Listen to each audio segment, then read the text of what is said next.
திருப்பதி கருவறையில் நடக்கிற அதிசயம் பற்றி உங்களுக்கு தெரியுமா? மூலவருக்கு முன்னாடி எரிஞ்சிட்டு இருக்க ஒரு தீபம் வந்து அணையாமல் எரிஞ்சிட்டு இருக்காமா. இன்ன வரைக்கும் அறியுமா?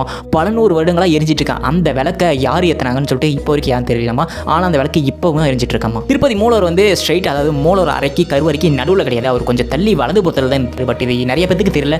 நீங்கள் திருப்பதி போனீங்கன்னா நல்லா கொஞ்சம் ஒத்து பாருங்க. மூலவர் வந்து நடுவில் இருக்க மாட்டார், கொஞ்சம் தள்ளி வலதுபுறமாக தான் இருப்பார். திருப்பதி மூலவருக்கு படைக்கப்படுற அந்த பிரசாதம், அந்த நெய்வேத்தியம் எல்லாமே சிறப்பான ஒரு கிராமத்திலிருந்து தான் கொண்டு போயிருந்தாமா.